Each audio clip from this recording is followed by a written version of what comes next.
Probados, vidas confrontadas con valores eternos.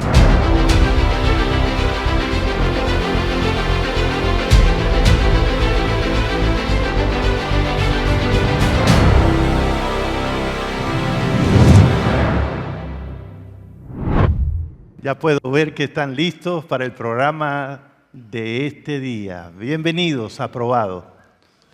Esta es la serie de estudios bíblicos del Departamento de Mayordomía para el año 2024 en todo el territorio de la División Interamericana. Estamos felices de que ustedes puedan estar recibiendo las incidencias de este programa en cualquiera de los países en donde ustedes se encuentren, que son parte de nuestra querida y gran División Interamericana. Y estoy más que bien acompañado por el público que está aquí con nosotros en la transmisión en vivo de Probados. Esta noche quiero invitarles para que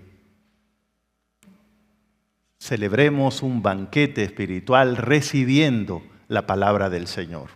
Ustedes saben que hemos tenido en esta serie el privilegio de contar con la presencia del autor del material que está sirviendo de base a estos estudios bíblicos, el pastor Hermes Tavera Bueno, quien escribió el libro Probados, vidas confrontadas con valores eternos. Usted puede accesar a la página de la División Interamericana, interamerica.org, llegar al Departamento de Mayordomía, al área de recursos y encontrar en formato digital el libro Probados, descargarlo gratuitamente en esa dirección electrónica.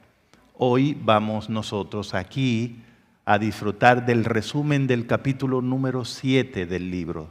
Se titula David y su ejército, buscando primero el reino.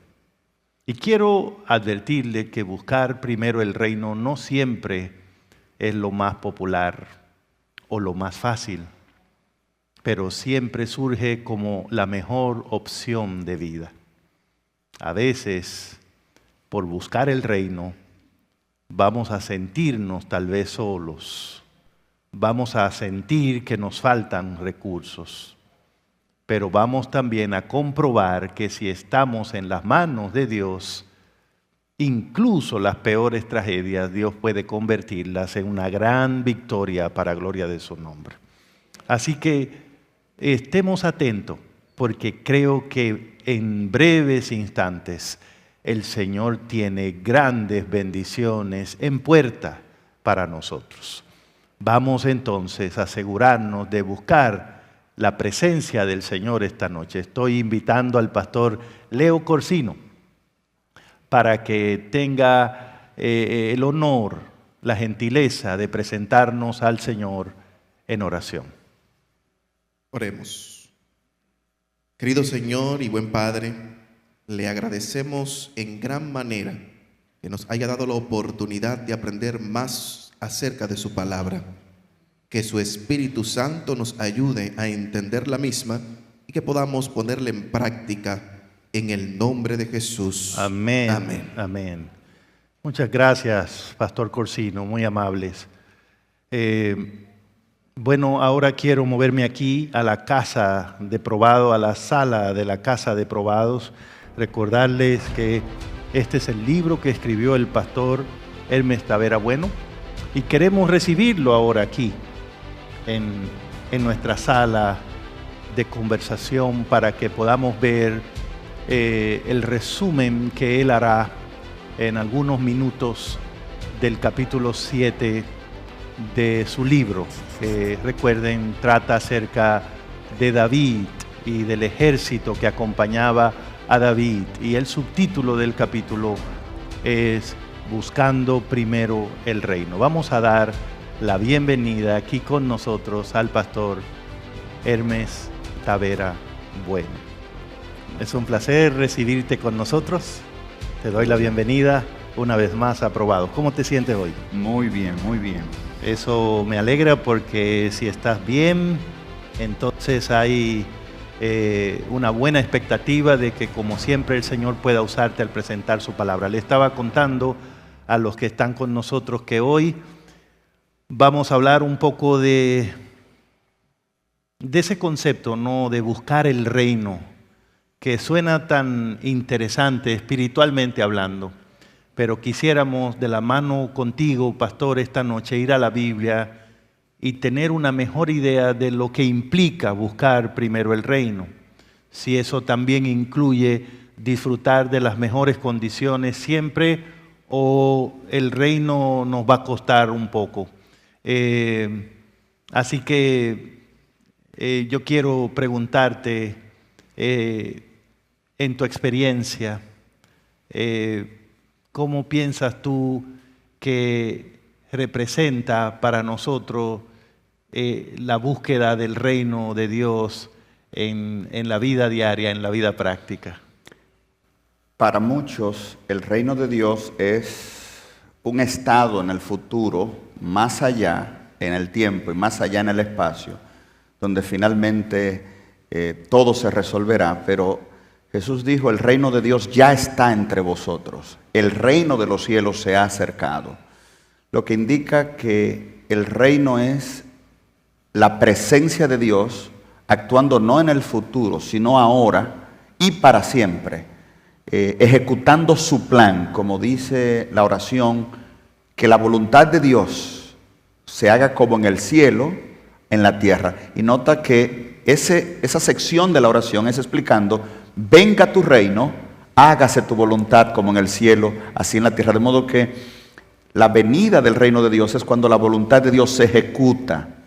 De modo que buscar el reino es ser partícipe del plan de Dios, de que su misterio, su plan, su voluntad se ejecute en el aquí y ahora y para siempre. Bueno, tal vez nosotros estamos afectados con la idea del reino que muchas veces se maneja en los medios de comunicación, ¿no? Y vemos los palacios y vemos los reyes y los príncipes y las princesas y se nos ocurre que el reino se trata como de un mundo mágico, ¿no? Exacto. Pero tal vez sería mejor ir esta noche a la Biblia, porque en el marco de la historia de David y de su ejército, tengo la impresión que vamos a aprender muchas cosas que tienen que ver con el reino y que son más alineados con lo que usted acaba de decir. Así que vamos a prepararnos para recibir ahora el resumen del capítulo 7, David, su ejército y buscando primero el reino de Dios.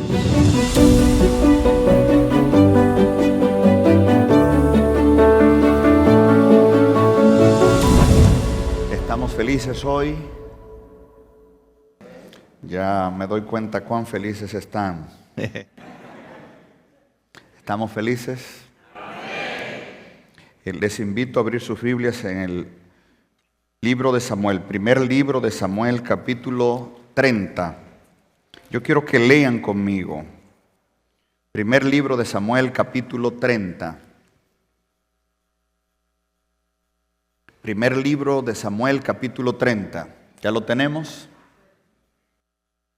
Voy a leer a partir del verso 1. Quiero que me sigan. Yo no voy a leer todos los versos, pero voy a ir indicando qué verso leer. Dice el texto: Cuando David y sus hombres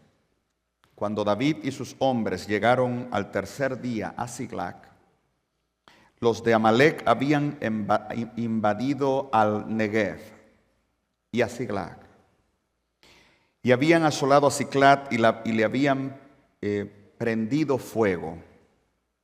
Se habían llevado cautivas las mujeres y a todos los que estaban allí, del menor hasta el mayor, pero no habían matado a nadie, sino que se los llevaron y siguieron su camino de saqueo. Llegó pues David con los suyos a la ciudad y se encontró que estaba desolada. ¿Están leyendo conmigo, verdad? Y que sus mujeres, que sus hijos y que todo lo que tenía había sido llevado cautivo. entonces David y la gente que le acompañaba lloraron, dice una versión popular, a voz en cuello. Significa llorar con toda la fuerza. Lloraron con todas sus fuerzas. Yo no sé cómo dice su Biblia. Dice, lloraron hasta que se les fue la fuerza de llorar. ¿Dice algo así su Biblia? Y ahí luego describe quiénes fueron llevados cautivos. Imagínese por un momento, usted llegar, encuentra que el pueblo de Siclac, que estaba encargado a David, totalmente había sido desolado, quemado todo, y tu familia con todo quemado y desolado. Llorar. Imagínate llegar a tu casa y decir, encontrar tu casa quemada y no encontrar tus hijos.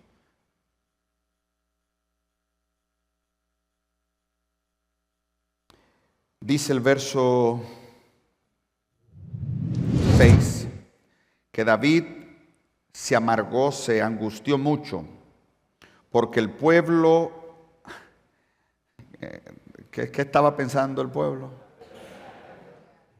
David es parte de la tragedia, pero ahora lo ven como el culpable. Dicen, vamos a matarlo. Por ti es que han hecho esto. Hablaban de apedrearlo. Y el texto habla de un grupo de personas. Yo quiero que usted ubique ese grupo de personas. Dice, pues había un grupo que era de alma como. ¿Usted está leyendo conmigo? Dice, pues había un grupo de alma amargada. ¿Dice así su Biblia? ¿Dice así su Biblia? De amargura de alma amargada. Pues había un grupo de alma amargada, cada uno por sus hijos. Pero David, en vez de amargarse, encontró fortaleza ¿en quién? En Jehová. Yo quisiera que usted se acuerde de ese grupo. El grupo de los amargados. ¿Cómo se llama ese grupo? De los amargados. ¿Cómo se llama ese grupo? ¿Quiénes fueron los que intentaron apedrear a David? ¿Quiénes fueron los que encontraron un culpable? ¿Quiénes fueron los que dijeron, esto se acaba hoy, vamos a matar a David? De modo que al problema de la tragedia hubo un grupo que añadió otro problema, y ese grupo fueron ¿quiénes? Los amargados. ¿Está bien? Más adelante, David sale y consulta a Dios, y Dios le habla. Y voy a hacer una parada aquí. David consulta a Dios y le pregunta a Dios, ¿puedo perseguir a los amalecitas? Y Dios le dice sí. Esto es importante. Si usted va al capítulo anterior, habla de otra guerra. La guerra de Saúl con los filisteos. ¿Recuerdan esa guerra? ¿Saúl con quiénes? De modo que David está peleando con los amalecitas, y Saúl está peleando con los filisteos. Cuando Dios lo sacó de Egipto, aquí está Egipto, Noráfrica, aquí está la tierra prometida. Si usted toma el camino del mar Mediterráneo, ahí en esa juntura donde hoy está la Gaza, ¿verdad? Que siempre estuvo Gaza, es un lugar. Usted llegaría a la tierra prometida muy rápido. Pero Dios llevó a Israel bajando más hacia el sur, tomando la península del Sinaí, pasando por lo que hoy sería Jordán, y entrar una vuelta inmensa. ¿Por qué Dios da una vuelta tan grande guiando a su pueblo si hay un camino corto? La razón, Dios dijo, es porque mi pueblo no conoce la guerra, Y ese otro camino se llamaba el camino de los filisteos. Era el camino controlado por los filisteos. De modo que Dios evitó el camino de los y llevó a su pueblo por el otro camino. Ahora, por ese camino, el primer pueblo que se opone contra Israel, según Éxodo 17, 8 al 16, es el pueblo de Amalek. Curiosamente, ahora Saúl está peleando con los filisteos y David peleando con ¿quiénes? El texto quiere decir algo simple. David es el verdadero pueblo que está peleando en la ruta del Éxodo, mientras que Saúl está peleando con los filisteos por el camino que Dios no quiso llevar a su pueblo. Ya está diciendo, hay uno equivocado y uno que va en el camino de Dios. ¿Me doy a entender? En el capítulo 28, Saúl consulta a Jehová y dice, pero Dios no le habló ni por Urín, ni por Tumín, ni por profetas. Ahora David consulta a Dios y Dios le habla. Está diciendo, como Dios guió a Israel en el desierto, Dios está dirigiendo ¿a quién?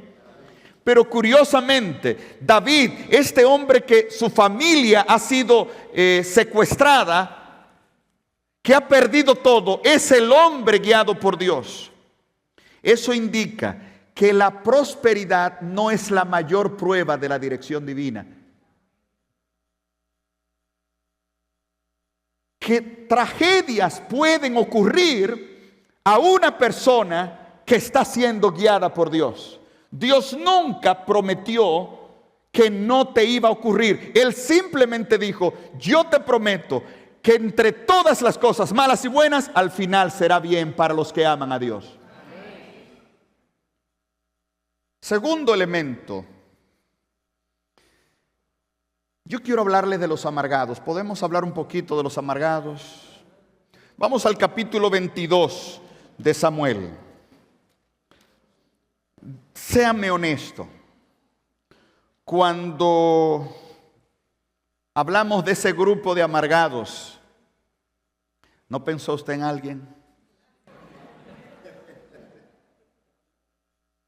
Saben que hay gente que hay que huirle como a un virus, que contaminan el ambiente con su espíritu, que nunca tienen nada bueno que decir. Son los amargados. Yo recuerdo a mi mamá. Mi mamá siempre tenía un dolor. Frente a mi casa había una señora que de paso se llamaba Dolores. Y le llamaban Dolorita. Y mi mamá y Dolores, que hacían muy buen honor a su nombre, ¿cómo está usted, doña Loida? Se llamaba mi mamá. Y mi mamá decía, ay, aquí muriéndome. Y decía Dolores, usted no sabe nada, que la que se está muriendo aquí de un dolor soy yo. Mire, yo no aguanto esta cabeza. Y antes de que Dolores siguiera describiendo, mi mamá decía, no, porque yo no aguanto esta pierna. Y echaban una competencia del que tuviera más dolores. Hay gente que creen que mientras más tragedias le ocurre, yo no sé cuál es la gracia, el grupo de los amargados. Capítulo 22. ¿Lo tienen? No lo vamos a leer ahora, pero lo quiero que tengan. ¿Tienen capítulo 22? Saúl era el rey en Israel. ¿Quién era el rey? Pero según Samuel 16:13, Dios ungió a David. Ahora, ¿cuántos reyes hay en Israel? 2. Uno en el reino y otro ungido de Jehová. Ahora, ¿quién es el que tiene el dinero? ¿Quién es el que tiene el ejército? ¿Quién es el que tiene el poder? Pero ¿quién tiene la unción? David. 2 reyes, 2 reinos. Uno sin nada, pero con el espíritu, y otro con todo, dirigido por Satanás. Y David fue perseguido por Saúl. Y un rey necesita un ejército. ¿Ustedes quieren ver cuál era el ejército de Saúl, de David. Vamos al capítulo 22. Dice el texto, Samuel 22, versículo 2. Por favor, yo voy a pasar lista. Según yo mencione su nombre, usted dice presente. Se le unieron a David todos los afligidos, los que estaban endeudados, los que se hallaban en amargura de alma. Y David fue hecho jefe de ellos. ¿Ya saben cuál era el ejército de David? Los que no tenían nada que perder, los que tenían deudas, amargados, que la mujer los botó, que lo botaron del trabajo, que tenían cáncer, que sufrían de depresión. Esos fueron los que siguieron a David, porque ya la vida no podía lanzarlo más lejos. No tenían nada que perder. El ejército de Satanás es el ejército con poder, con fuerza, con salud. Curiosamente, el ejército de Dios son los deprimidos, los amargados, los endeudados, los enfermos. Yo quiero darle gracias a Dios porque Él eligió personas así para su ejército, porque yo califico. Jesús dijo, vengan a mí todos los que estáis como trabajados y cargados, que yo os haré descansar.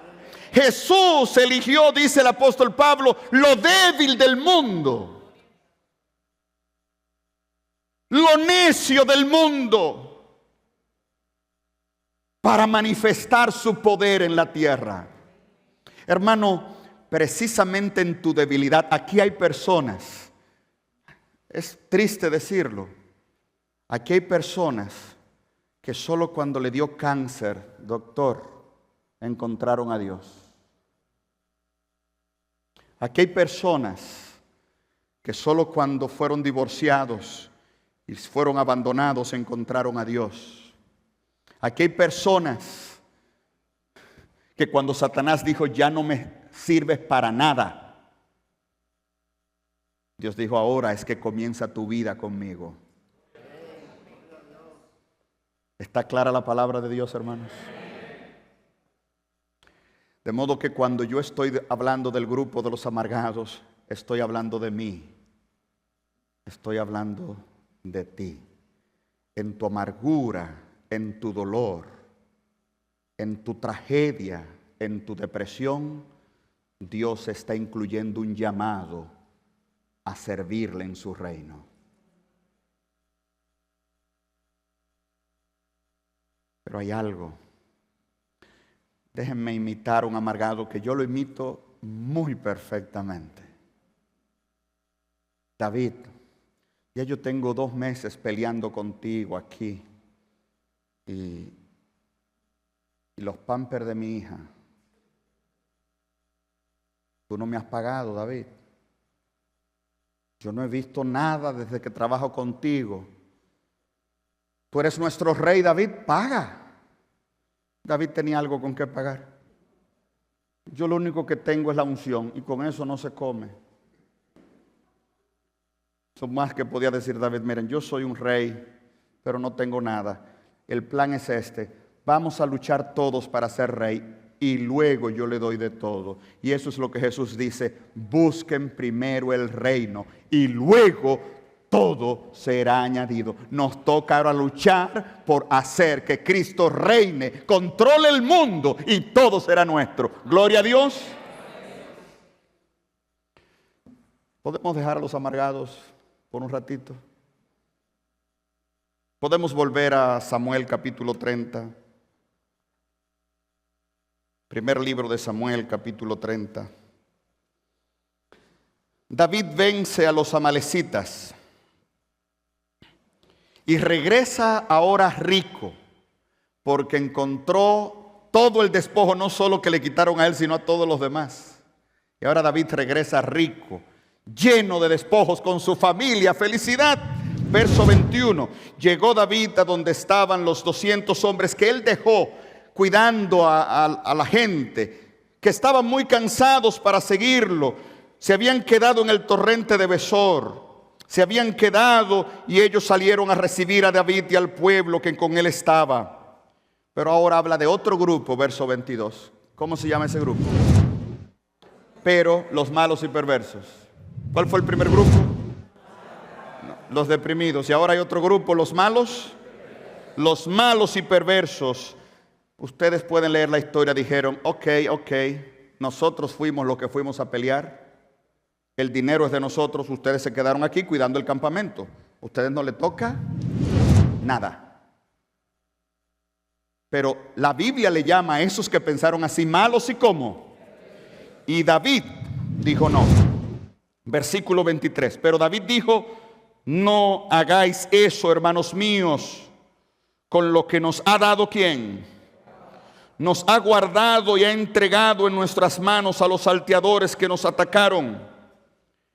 Y ahí, ¿quién os dará razón en esto? Y aquí yo quiero que usted recuerde ese texto. Porque conforme a la parte del que desciende a la batalla, así ha de ser la parte del que se queda con el bagaje. A todos les tocará como igual. Y eso se hizo ley en Israel hasta hoy. Hermano, este pedacito me encanta de la Biblia. Me encanta de la Biblia. David dijo, usted se fue a pelear y dejó a una persona cuidando. El protagonista es el que está peleando, pero si ganamos $200, es 100 y 100. ¿Se ve injusto eso? Eso es regla de Dios. Déjenme ponerlo así. Este hombre que está aquí, miren, pónganse aquí. Este hombre, él priva en evangelista. Pónganse aquí. Este hombre, él se cree lo más grande del mundo. Da una campaña, tú vas a dar una campaña evangelística ahora, la semana que viene, en un lugar. En algún lugar. En algún lugar, vas a dar una campaña la semana que viene. Y se bautizan 200 personas.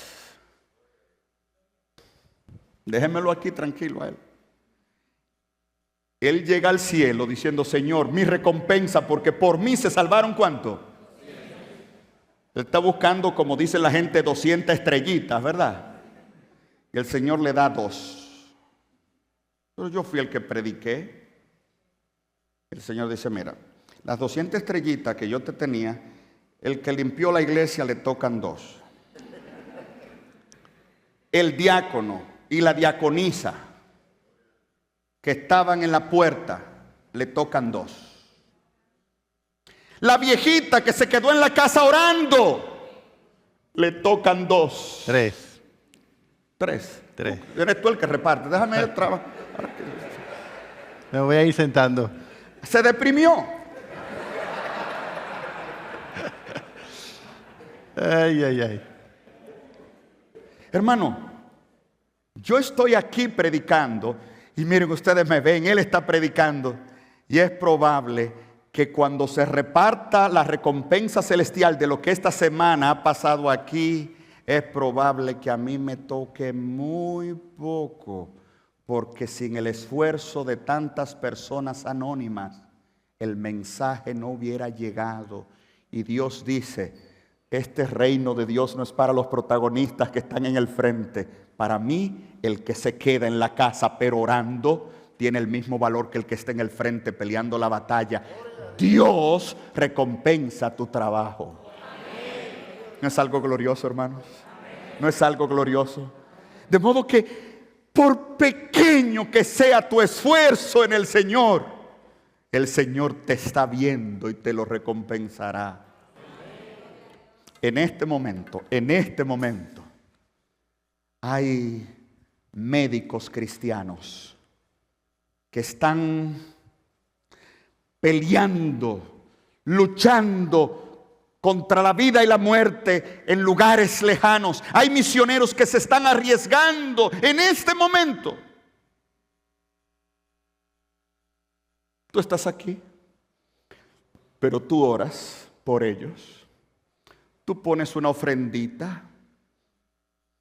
Un día das $1. Un día captamos el punto. Y Dios está mirando el resultado de toda su causa.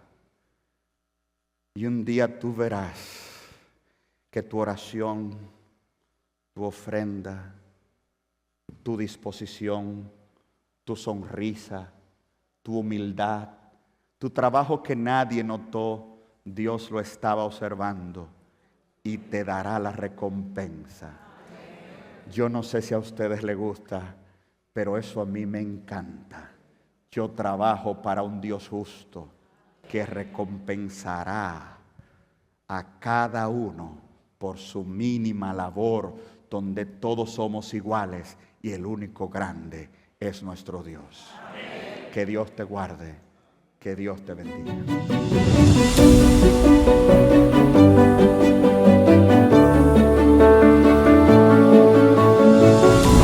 Bendito sea el nombre de Dios, Pastor Tavera. Muchas gracias por regalarnos la posibilidad de mirar la palabra de Dios desde esa perspectiva. ¿Sabe, Pastor? Mientras contaba la historia, era claro que por un momento habían 2 reyes en Israel, ¿no? Sí. Y ambos puestos por el Señor. ¿Qué implicación tiene eso desde el punto de vista de la palabra de Dios? Saúl era rey y David era también un rey desde la perspectiva divina. En la historia bíblica se muestran varias etapas en la vida de David. Primero, un rey ungido solo. Luego, un rey ungido con algunos seguidores. Luego, un rey ungido, rey en Hebrón solo. Y luego de 7 años, rey de todo Israel. Jesús comienza su ministerio, dice: el reino de los cielos se ha acercado. Y cuando él dice eso, no tiene un discípulo, pero ya él es rey. Luego tiene algunos discípulos. Luego resucita y es declarado Señor y Cristo. Inaugura un reino en la tierra. Es rey de los que le siguen. Y dice primera carta a los Corintios: es necesario que él reine hasta que ponga a sus enemigos por estrado de sus pies. Entonces todo el reino será entregado a nuestro Dios. De modo que Cristo es análogo a David, reinando sobre una parte, aunque es ungido sobre todo el mundo, reina sobre una parte como David en Hebrón, hasta que todo Israel, y en este caso todo el mundo, se someta a la autoridad de Cristo. Excelente, Pastor. Estamos listos para recibir algunas preguntas y voy a dar paso a la primera de ellas. Adelante, por favor. Hola, Pastor. La verdad que este tema es muy interesante y la pregunta que encontré aquí es: desde el momento en el que David fue ungido para ser rey, la Biblia dice que el Espíritu de Dios vino sobre él, y desde ese momento hasta el momento en que fue coronado oficialmente rey, pasó un tiempo y David pasó bastante trabajo. ¿Puede ser esta historia un símil del creyente que al momento de ser bautizado o ungido con la presencia del Espíritu de Dios, hasta que hereda el reino de Dios, pasa por muchas dificultades? Y la pregunta que sigue ¿es necesario que sea así? La respuesta rápido a ambas preguntas es sí. Desde el momento, el ser parte del reino de Cristo es declararle la guerra al reino satánico. Un cristiano a quien Satanás no le declara la guerra es un cristiano que Satanás considera parte de su reino. Por lo tanto, las tribulaciones del cristiano son necesarias pero más que necesarias, son un privilegio. Filipenses 1:26 dice: a nosotros se nos ha concedido en Cristo. O sea, se nos ha dado el privilegio en Cristo, no solo que creáis en Él, sino que padezcáis por Él. Padecer por Cristo, cuando Satanás me declara la guerra, es la prueba para el universo que ya yo pertenezco a otro reino. Por eso es un privilegio para mí que el mismo Satanás me identifique que yo pertenezco a Dios. Un lindo concepto Amén. Para nosotros, y creo que da mucho ánimo en esos momentos cuando tenemos que enfrentar Así es. las dificultades propias de ser un seguidor de Cristo. Hay una pregunta más, pastor, vamos a recibirla de inmediato. En el caso del mandato de Dios de exterminar a los amalecitas, recordando cosas que pasaron hacía ya mucho tiempo, se percibe a un Dios vengativo, distinto al Dios amoroso que nos presenta el Nuevo Testamento con la presencia de Jesús, con el cambio aquel de diente, ojo por ojo y diente por diente, como componer el caso de la mejilla de la otra mejilla. ¿No cree usted, o qué usted podría decirme de esa gran diferencia en lo que fue el Antiguo Testamento y el Nuevo Testamento? Ok. Yo me crié en un sector peligroso. En más de una ocasión, pero en muchas ocasiones. Yo vi personas matando a otras.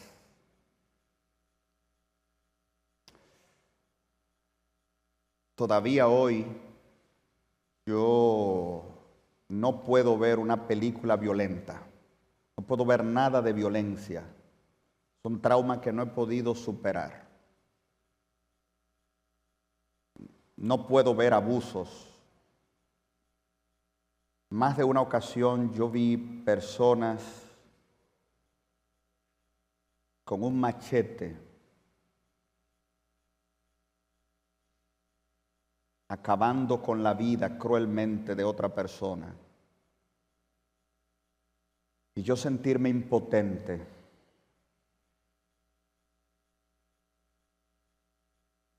Una vez yo vi a un hombre detrás de una mujer para matarla.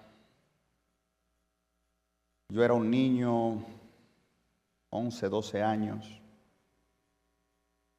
Yo tomé una piedra y con toda mi fuerza, gloria al Señor, le rompí la cabeza.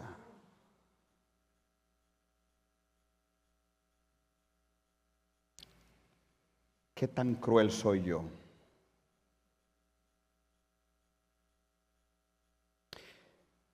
Si tomamos un video de mí con una piedra, dirán, qué cruel.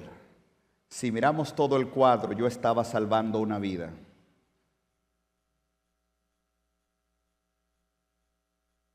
Satanás tomó control de este mundo. En el Antiguo Testamento yo veo un Dios, no en contraste al Dios de amor, yo veo un Dios de amor interviniendo y castigando y erradicando a personas que estaban extendiendo crueldad en esta tierra. Nosotros decimos, ¿y es ese un Dios de amor? Yo no puedo concebir a un Dios de amor que se quede sentado cuando alguien está siendo triturado. A mí me emociona el Dios que reacciona, que dice, yo reacciono y te destruyo si tú destruyes a alguien. No es un Dios diferente a Jesús. Jesús no es contrario a ese Dios, a lo contrario, Jesús vino a revelar a ese Dios. De modo que es como miremos las cosas. Yo sé que esta explicación que acabo de dar no es la más teológica, no es la más bonita. tal vez no es la más correcta. Y Dios, que es un juez justo, actúa con justicia. Pero yo sigo viendo en ese Dios del Antiguo Testamento que reacciona, ese Dios que destruye, es al doctor, al cirujano que sin piedad te corta un brazo para poder salvarte la vida. No lo hace por crueldad, sino por amor. Ahora, si le preguntamos al brazo, él dirá que ese cirujano le dañó la sangre, le dañó la vida. Yo prefiero ese Dios que está dispuesto a cortar para salvar. Muy bien, gracias pastor. Todavía vamos a tener oportunidad de contestar una pregunta más generada por la lectura de este capítulo. Adelante, por favor. En el capítulo que hemos tratado esta noche, vimos a un rey fugitivo y que en una oportunidad hasta se hizo pasar por loco. ¿Cuál fue la influencia que tuvo David de los endeudados, los enlutados, los afligidos? Y en esta época, los adventistas modernos, que también andan fugitivos, que también a veces se hacen los locos, ¿cuál será el grupo que influenciará a esas personas con las que ellos se encuentren en el devenir de su vida? Si creo entender la pregunta, Dios nos acepta deprimidos, nos acepta endeudados. El problema es cuando nosotros usamos la obra de Dios como una solución a nuestro estado de sobrevivencia. Y usamos la iglesia para solucionar mi problema económico, mi problema psicológico, mi problema social. La iglesia recibe eso, pero la iglesia es más que eso. Pero cuando lo que somos por naturaleza es lo que somos en el reino de Dios, el reino de Dios no deja ser nada más que una entidad muy corrupta en la tierra. De modo que es cierto que somos endeudados, es cierto que estamos deprimidos, es cierto que hay situaciones duras, pero es cierto también que trabajamos para un rey sabio, justo, que tiene sus normas. Y como dice 2 Corintios capítulo 10, las armas de nuestra milicia no son carnales, sino poderosas en Dios para la destrucción de fortalezas. De modo que nuestra condición no justifica nuestros métodos, porque trabajamos para un rey espiritual y nuestra batalla es espiritual. Gracias a ti, pastor, por las respuestas y gracias también a los que nos ayudaron con las preguntas. Creo que ha sido un momento muy especial con la palabra del Señor. Creo que hemos estado sin duda en la presencia de nuestro Dios. ¿Lo creen ustedes así, hermanos? Y creo que el Señor ha hablado para nosotros esta noche. Alguien debería oír la voz de Dios esta noche. Cuando Dios habla a una iglesia o a una persona, siempre lo hace porque quiere transformar la vida de alguien. Y creo que el Señor nos ha dicho esta noche cosas muy importantes. El reino es la prioridad. Ahora lo más importante no es que el Señor resuelva los problemas de tu vida o de la mía. Ahora lo más importante es que se establezca el reino de Dios. Amén. Y cuando eso pase, tendremos también nuestras vidas resueltas. Por eso la mejor manera de vivir es buscar primeramente el reino de Dios y su justicia, sabiendo que el Rey para el que trabajamos es justo, es bondadoso y Él va a añadir todas las demás cosas. Yo creo que la historia que hemos visto hoy es una representación muy viva del mensaje que trajo Cristo a esta tierra. Arrepentíos, cambien de manera de vivir, de pensar, porque el reino de los cielos ya está entre nosotros. El reino no es un lugar a donde vamos a llegar algún día. El reino ya comenzó entre nosotros. Y por lo que vimos esta noche, caben incluso los amargados, los endeudados, los afligidos. Hasta los malvados se pueden acercar. Porque la condición es, sin importar cuál sea tu situación en este momento, la condición es que pongas eso en un segundo plano y busque primero el reino de Dios. No lo olviden, David parecía destinado al fracaso, pero fue quien triunfó por la gracia de Dios. Y eso significa que Dios siempre está guiando su obra hacia el triunfo. Y nunca debemos dudar que en las manos de Dios incluso las peores tragedias pueden convertirse en un gran triunfo para gloria de su nombre. Entonces, ¿cuál es el llamado? ¿Con qué nos vamos a ir después de oír este mensaje? Yo quiero quedarme con la idea de que ser parte del reino de Dios es un gran privilegio. Tal vez no hago gran cosa. Tal vez ni siquiera estoy ahí donde hacen la foto. Tal vez estoy allá donde nadie me ve. Pero no importa, porque cuando el Rey esté en el trono, se encargará de darnos a todos una justa recompensa. Así que buenas noticias, estamos todos incluidos en el reino de Dios. No quiero que te vayas sin recordar que precisamente tu tragedia es lo que te califica para pertenecer a Cristo. Precisamente tu necesidad es lo que te hace atractivo para Él. Y en este momento yo solo te invito a decir: con todo lo que soy, con todo lo que tengo, con todo aún lo que no tengo, me entrego y me sujeto a mi Dios y trabajo para su reino. Si ese es tu deseo, ora conmigo. Querido Dios, aquí está tu pueblo en necesidad. En este momento, participando de esta oración, hay más de una persona con el corazón roto, con el bolsillo vacío, con su alma destruida.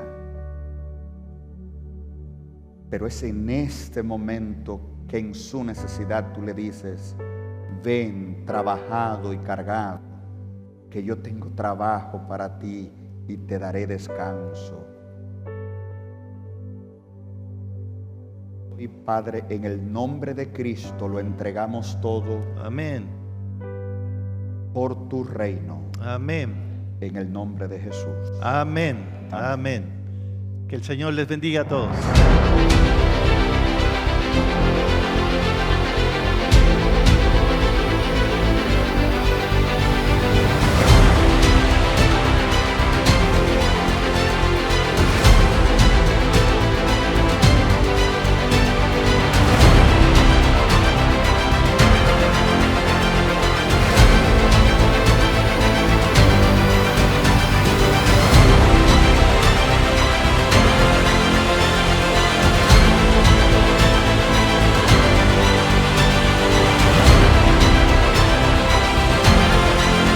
Probados, vidas confrontadas con valores eternos.